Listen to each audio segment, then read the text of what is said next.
Okay, guys, so let's start over chapter number 3 of Internet Security course. I have divided this chapter into two parts, and today we're going to talk about the two agenda items in the part 1, and in the part 2 we will discuss the asymmetric encryption algorithms. So in this chapter we have three things to discuss. Firstly, the concept of asymmetric encryption, definition of asymmetric encryption, and we will also discuss the digital signature, the concept of digital signature. Then the second agenda item will discuss how the public key can be distributed. We will discuss four methods of public key distribution: public key announcement, public key authority, public key directory, and public key certificate authority. So these are the four main things that we're gonna actually we will discuss under key distribution methods, and these two agenda items will be discussed in our today's class. So let's start with the concept of asymmetric encryption, definition of asymmetric encryption. So in asymmetric encryption, for example, let's say if we have two users in the system, Alice, and for example, we have the second user is Bob. So both of these users for in asymmetric encryption, they will actually use two keys. They will create two keys firstly. Alice, she will create two keys. One key will be Alice's public key and second will be her private key. Bob will also create two keys, public key and private key. Now the thing is how to create these keys. Again, we will use some algorithms like RSA and ECC. These are the two widely used algorithms to create public and private key. What's the relationship between these two keys? The relationship is that if anybody encrypt anything by using Alice public key, it can be decrypted by using only Alice private key. Or for example, if you encrypt anything by using Alice private key, can be decrypted by using Alice public key. So it's like otherwise, like crisscross. If you encrypt anything by using this, it could be decrypted by this. If you encrypt by using private key, can be decrypted by public key, like anybody can do that. Same is the case with Bob. So if anybody encrypt anything by Bob's public key, only Bob's private key can be used to decrypt it or otherwise.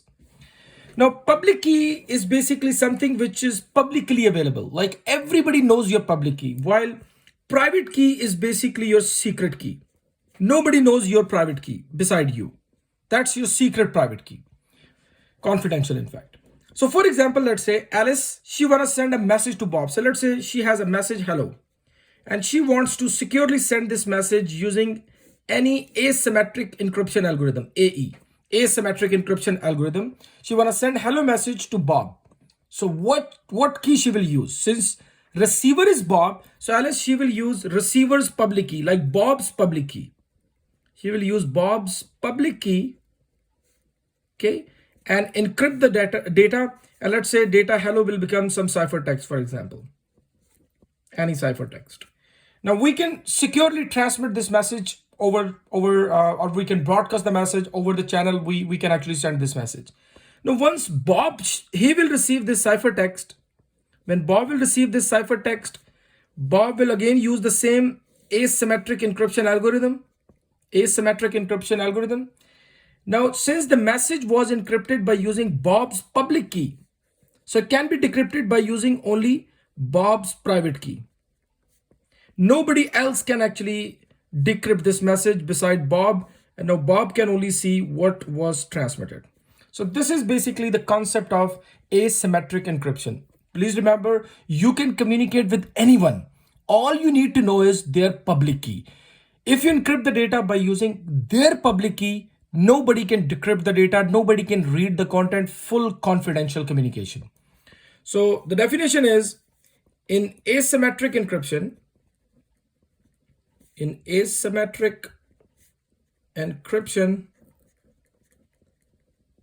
the sender uses receiver's public key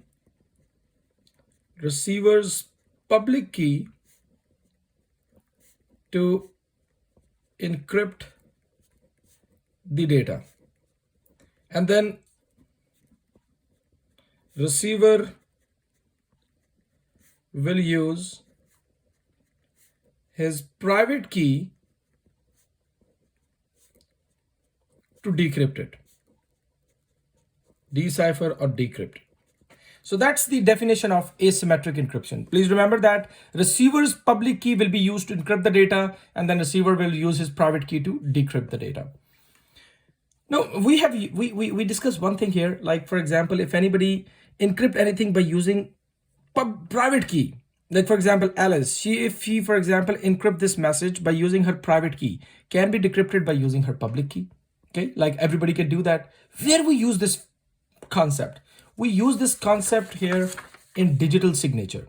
Like digital signature is basically like we want somebody to verify over signature, like we want everybody to verify over signature, but nobody can counterfeit or nobody can make a copy of our signature, for example. That's digital signature.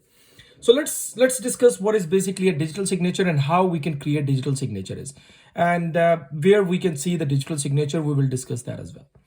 So in digital signature, again the same thing. Alice, she has two keys, her public key, and she got a private key as well. And for example, she want to send the message to Bob. Bob has the same stuff. Bob has his public key and his private key. So Bob, he also knows the public key of Alice. He knows the public key of Alice. He knows the public key of Alice. And Alice, she knows the Bob's public key. So we are assuming that everybody knows their each other's public key, but they don't know the private key of other party. So let's say Alice, she want to send a message to, for example, Bob with digital signature. For example, just for now, just for understanding, we are not encrypting the data, but I'll make an encryption right after that. But let's make a simple digital signature, for example. So let's say Alice, you want to send this message, hello, to Bob just with digital signature. What she will do?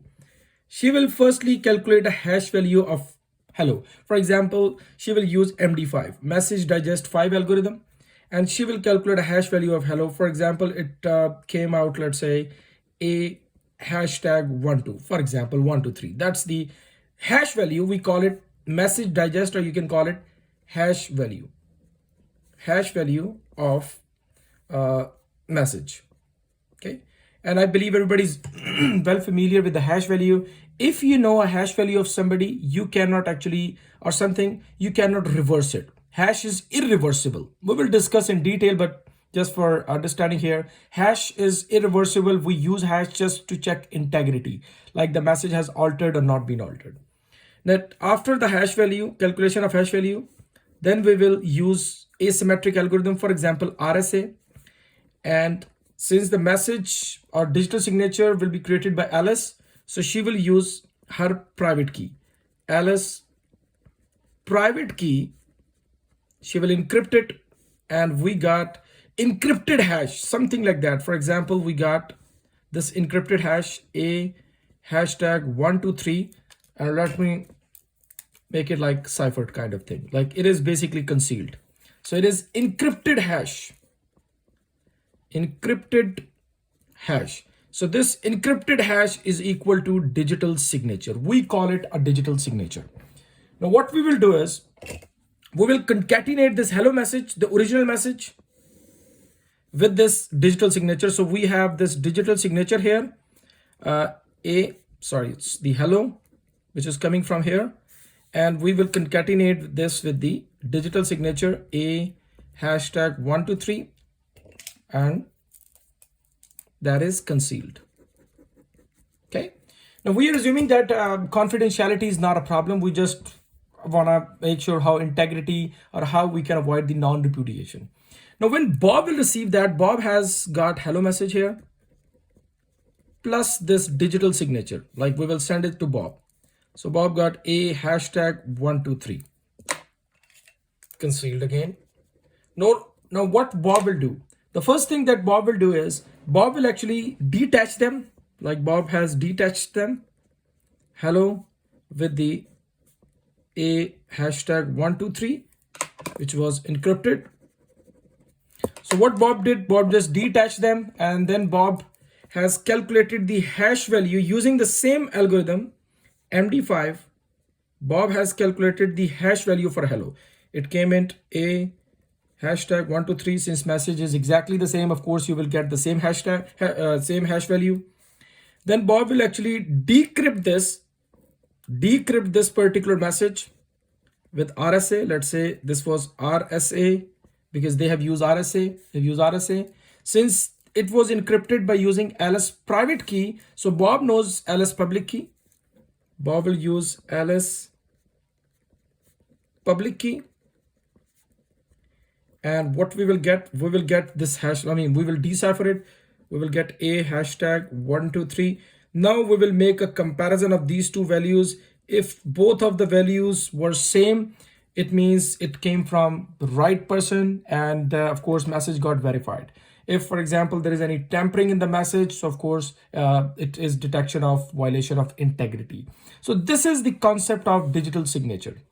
I hope everybody got it. So what we did is digital signature, creation of digital signature involved two-step hashing of the message, and then we encrypt the hash using sender's private key.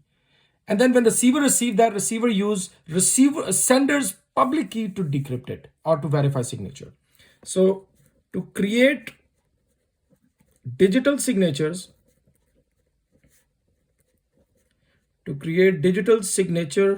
the sender encrypts the hash, or you can say message. Actually, it's basically the hash with his private key, and the receiver decrypts it with, or you can say verify it with sender's public key, because sender's public key or public key is something which is known to everybody. So this is basically the concept of digital signature. We will discuss this concept in detail, in depth, in chapter number 4 with some mathematical values. In fact, let me just give you another idea. Let's say, for example, you have received, let's say you have an iPhone. For example, you have this iPhone and you have received a software update. You have received a software update from, for example, Apple. This is Apple Incorporation, their software development section. Let's say they have sent you a software update. When you receive a software update, when they send you the software update, this software update will be encrypted, okay, by using Apple's private key. So Apple, they have used their private key to encrypt this particular software update. Now, when you will receive this software update on your cell phone, what you will do, because this is Apple's iPhone, so you have Apple's public key. You will verify this update, exactly the same process, and then if a match occurs, your cell phone will allow you to install the update, otherwise not.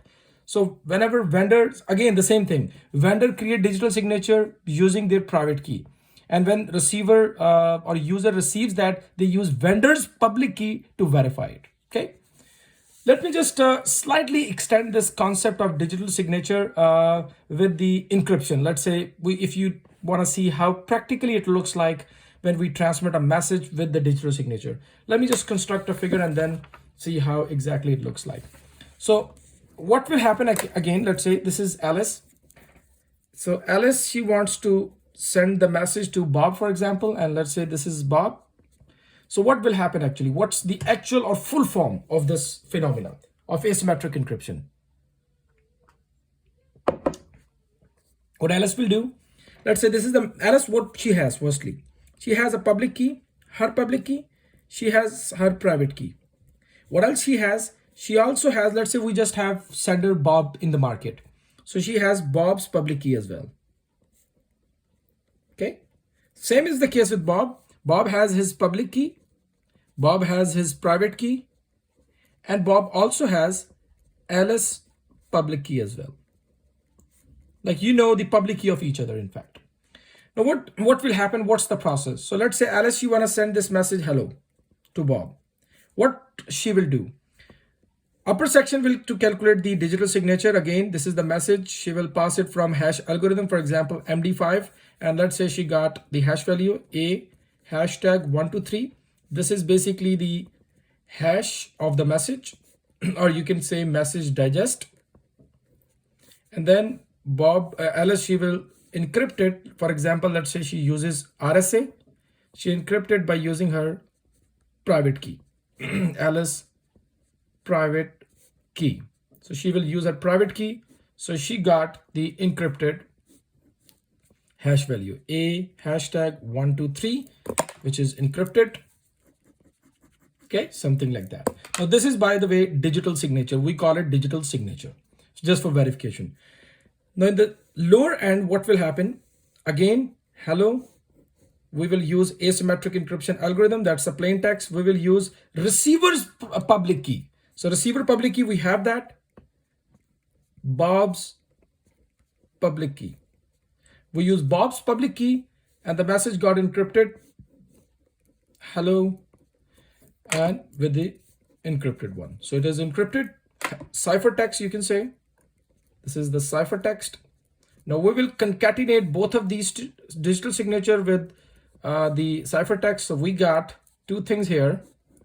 We got a hashtag 123, and then we have ciphertext. Hello, whatever, let's say hello. Okay. Now this is basically what we will send to our receiver. Receiver will get the digital signature encrypted again, plus the hello message. When receiver will get that, again, nobody can see that what is the message, what is inside there, because these are encrypted. But they can verify this, like this came from some Alice, for example, legitimate user. When Bob will receive that, again, Bob will receive these two things.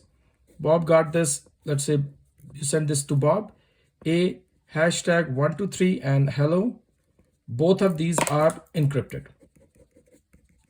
Again, the first step, Bob will detach them. Bob will detach both of these. So a hashtag 123, which is the encrypted hash of message, and hello, Bob will detach them.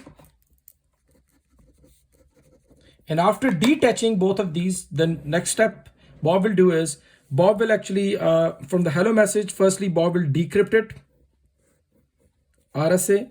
So hello was encrypted by using Bob's public key. So Bob's private key will be used. Bob's private key will be used and Bob will get the hello message. And after calculating the hello message, we got the message. Just to verify, Bob will calculate hash of this, let's say MD5, and Bob will get, let's say a, because it's not altered, A123. Then from the top one with the encrypted hash or digital signature, Bob will actually use again the same algorithm. Now it was encrypted by using Alice private key. So Bob will use here Alice public key, and you will get a decipher A123. And now Bob will make a comparison of these two values.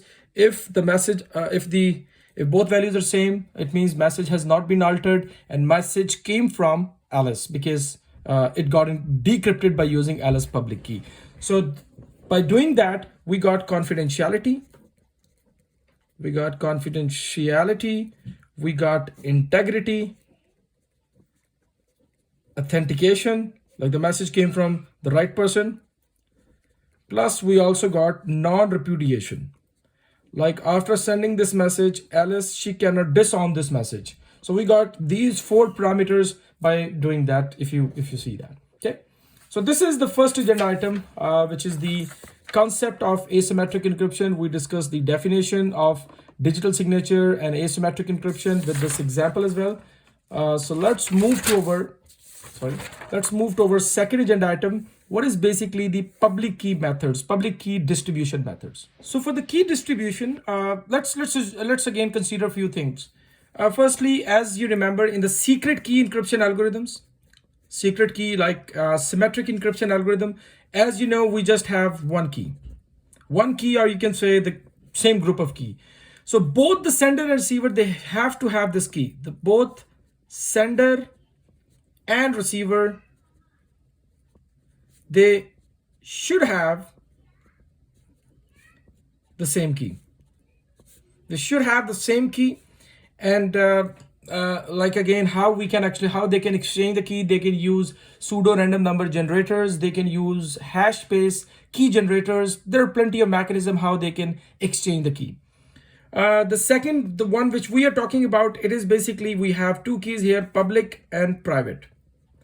For the private key exchange, okay, again, for the private key exchange, what we can do is, let's say you are basically, for example, you use Google Chrome. If you use Google Chrome, Google issues you a private key and a public key as well. Like each time you will get a new public and private key for each session. So how they actually send you the private key? They use a key exchange mechanism, which is called Diffie-Hellman. By using Diffie-Hellman, they actually give you the key. Now the question is, you have the private key, that's good, but how public key will be distributed among all the users? Like you will get your public and private keys directly from Google. But let's say this is you. So you have public and private key. This is your public key, for example, let's say PUA, let's say you are user, and let's say this is your private key, PR. For example, PR is a private key, PU is a public key of user A. So private key is something that, I mean, you got these two keys from Google.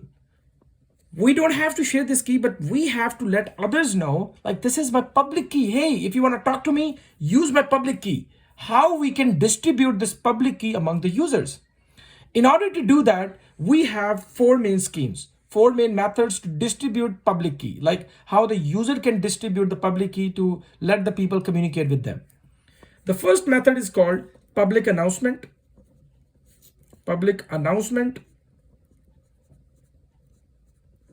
The second method is the public key authority. Authority, PKA.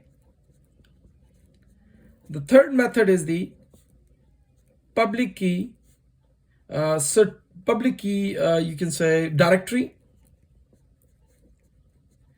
And the fourth one is the public key certificate authority, the one which we use over internet. Okay, this is the one which we use over internet. That's basically for secure local area networks. But again, mostly people use actually certificate authority. But again, some still they prefer to use public key authority if you are in the secure network. So let's see what is basically the public announcement. Public announcement is very simple as name suggests. So let's say we have a user A. So let's say user A has two keys, public key PUA. This is user A public key. And then we have another another key, private key. This is the user A private key. Same is the case with user B. User B will have public and private key, PUB, PRB. This is basically the different users' private and public key. For public announcement, how it looks like. In public announcement, what happens? Let's say this is a user A. And for example, this is user B. What user A will do, wherever user will receive or generate his public and private key, user A will broadcast over internet, like over the network. If you have network or internet, you will actually broadcast your public key. Let's say this is user A. So user A will broadcast his public key to everybody. Like this is basically my public key. Same is the case with user B. User B will also make a public announcement about his key. Like let everybody know, hey, that's my public key. If anybody talk to me. Now, what is basically the problem? The biggest problem of this public announcement is impersonation attack, which is called bucket brigade attack or man in the middle attack. Impersonation. Impersonation or man in the middle. So what basically happens, like attacker can actually, let's say this is attacker can actually pretend, let's say if this user is inactive for a session, attacker can actually reach out to user B and say, hey, this is my public key. Like use his public key, hacker's public key, and say, hey, this is the public key of user A.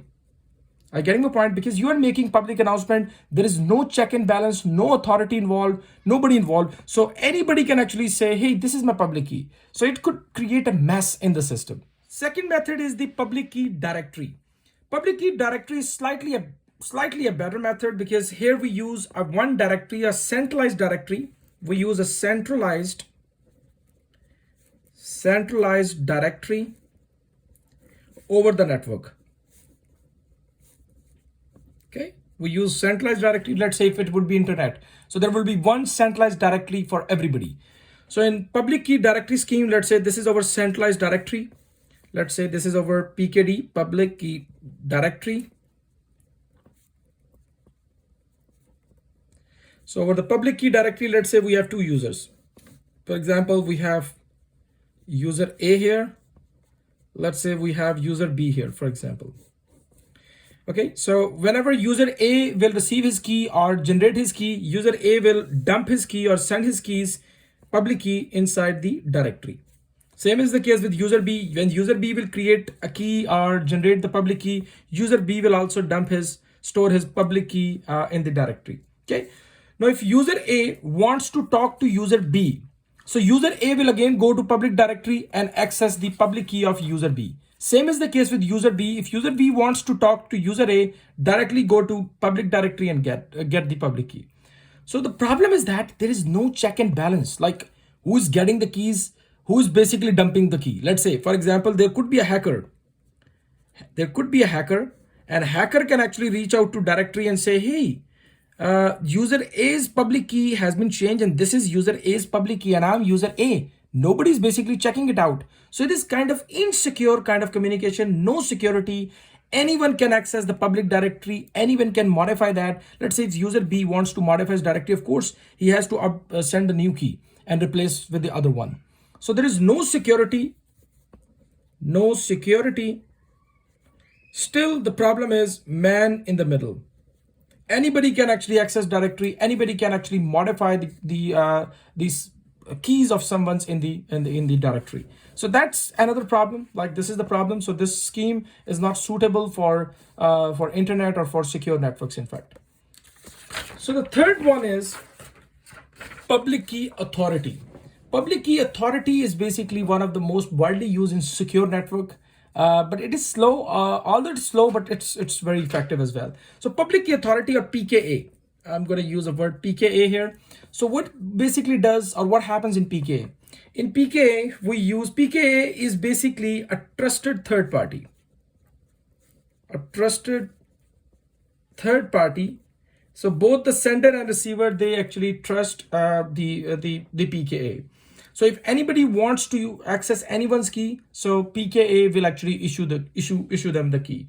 How they actually issue them the key? For example, let's say this is your user A. So, and let's say this is PKA. First of all, if anybody wants to, and PKA, user B, PKA knows your public key of all the registered user. So if anybody wants to, let's say if user A wants to send a message to user B. So PKA will have his public key and PKA will have his private key. So everybody, all the legitimate user knows the public key of PKA. Okay, got it? So same is the case, PKA knows the public key of all the legitimate user. So let's say if you want to access, user A wants to send a message to user B. User B will actually make a request to PKA, and PKA will actually send the key of user B, like user B key, in a secure fashion. Like it will be encrypted by using the public key of PKA, like public key of your PKA. Okay, so you can, since once you receive that, you can decrypt it. So that's basically kind of it will be encrypted by using private key. The private key of PKA, because it will be encrypted with the private key of PKA. So you have the public key of PKA and you can decrypt that. Let me just make a scenario and let me just make a mathematical model of that, so you guys will have the better understanding how public key authority it actually works. So for example, let me just construct a figure here. So for example, we have this public key authority here. Public key authority. Again, please remember, public key authority knows, public key authority has the public keys of all the legitimate users. And you are basically, let's say this is user A, all the legitimate user, they also know the public key of public key authority, user B. So for example, user A wants to communicate with user B. User A will send a request to PKA. So user A, this is user A. User A has sent a request to PKA. So request will look like something like that. Request with a timestamp T1, like when they actually did the request. Request to PKA. For what request? Request to access the public key of, like, what is basically the request? This request is basically from user A's the key of B. Okay, public key of B. When public key authority will receive this request, public key authority will respond back to user A, the second step, and will send the public key, like in encrypted form, public key of user B, again concatenated with the request and with that timestamp as well. Okay, and it is encrypted with the private key of PKA. PKA, public key authority, the private key. So once you receive that, you can decrypt by using the public key of PKA, because it is encrypted by using his private key. So you know the public key of PKA. When you get that, you got the PUB. Once you got the PUB, user will, let me write down here, we got PUB, user B's public key. User A will send a message, or for example, if you just want to do authentication, like just to authenticate, hey, you want user B to authenticate you and you want to authenticate user B. So you can start communication. So you will send the third message, encrypt your ID of A, like secret ID, for example. And let's say, just to put a randomness, we use a pseudonym, a random number encrypted with the public key of user B. So only user B can decrypt it because it is encrypted by using public key of user B. When user B will get that, since it's encrypted, so user B got ID of A and user B also got N1, the random number. Now let's say user B also wants to get authenticated with B so they can do the communication. User B also need to know the public key of A. User B will also make a request. So step number 4, user B will request, okay, and that will be T2, timestamp number 2. Now when PKA will receive that, PKA will respond it back. Number 5, encrypt the public key of A, like his public key, and request with the timestamp. Okay. Now once they will receive that, and again it will be encrypted with the private key of PKA. Again, he knows the public key of PKA, so they will got the PUA. This is PUA. Okay, public key of A. Once they will get the public key of A, they will actually send a message.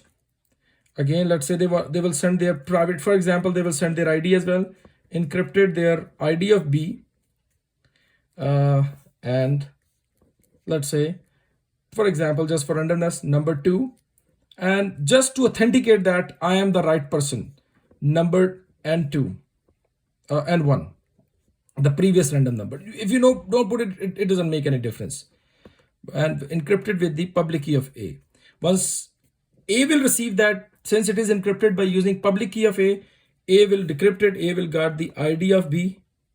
A got the random number N2, the new random number, and A already has the N1 because N1 has already been created. But it's not, it doesn't make any difference if you put that or not. I mean, I just want to show you guys how it actually looked like. Okay. So that was 5. Oh, sorry, it's 6. That's in number 6 because once we get that, so it's 6. So that's basically how the PKA, public key authority, it actually works. It issues the public key, and how two parties, they can actually do a simple authentication. You can see here, I mean, since N1 actually came from, N1 was basically sent by user A, and it has the ID and encrypted with this. So of course, user B, if user B will receive that, user B can decrypt it and can see from where the message came from. So this is, by the way, what PKA is. And the last is the certificate authority. Certificate authority is very close to PKA because the biggest problem with PKA is, public key authority is, it is very slow. It is very slow. You can see everybody will get authentic. Everybody will authenticate each other. And after authenticating with each other, then they will start communication. Then we'll start sharing the data. So it is kind of very slow process. So this process has been revised by using certificate authority. And how certificate authority has revised that. Again, certificate authority, CA, is basically a trusted party. it's a trusted party, both sender and receiver, or you can say all the participant, they actually trust this certificate authority. And in order before they start communication, they have to present their certificate to each other. So certificate authority issues certificates which involves the public key of a user plus their ID.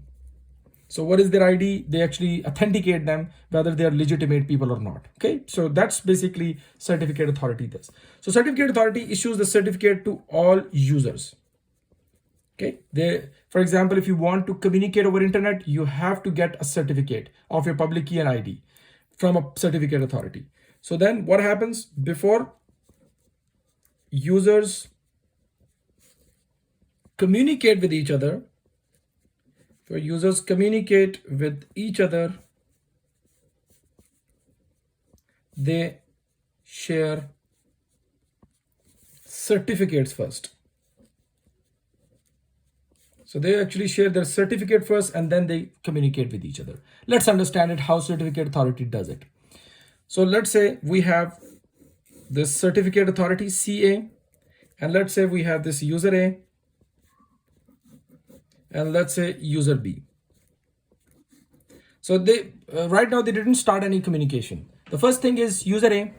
User A will reach out to certificate authority and will send his public key. Okay, public key plus ID. Using public key of certificate authority, like they will send his public key plus ID and the public key of certificate authority. Nobody can decrypt that. So certificate authority will store them inside the database. Okay, and then after doing that, certificate authority will issue them a certificate. Okay, same thing user B will do. User B will reach out to certificate authority with his public key plus the ID, and certificate authority will issue them certificate, again with the encrypted and all that, like it will be encrypted with the public key of certificate authority. Now, if user A wants to communicate with user B, user A will firstly send his certificate to user B, and then user B will also send their certificate. So after checking each other's certificate, they will start communicating. So it's much faster as compared to this method where you are getting to public authority to get the key, and after getting the key, then you will authenticate each other. After authenticating each other, then you will start communicating. So these are the messages for authentication, like whether I'm talking to the right person or not. So certificate authority has made it much simpler, much easy as well. All you have to do is user A will reach out to certificate authority, send their public and private public key and the ID. So certificate authority will issue them the certificate. Same is the case with user B. And then before they start communication, they will send their certificate to each other. Like whenever you access a website, they send you their certificate, and through the certificate, you can see their public key. Okay, and then you can encrypt the message. So what is basically inside the certificate? Let's say if you open CA, certificate of, for example, this user A, for example.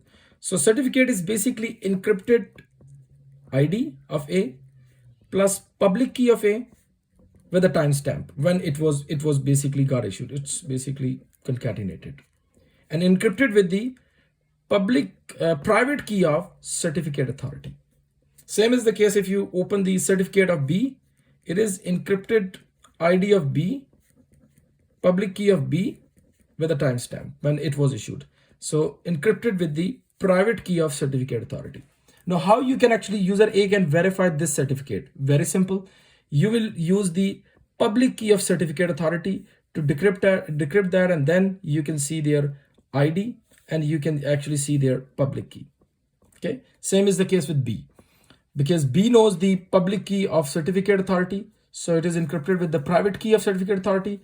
So user B can actually see the ID of A and the public key of A as well. So these are the four methods how the public keys can be exchanged that we discussed, or distributed. In fact, we discussed four methods: public key announcement, public key directory, public key authority, and public key certificate. In the next part of the video, or in the next part, we will discuss the asymmetric algorithms, how we can do basically the encryption. We will use RSA and Diffie-Hellman. I'll give you overview of ECC as well. So thank you very much.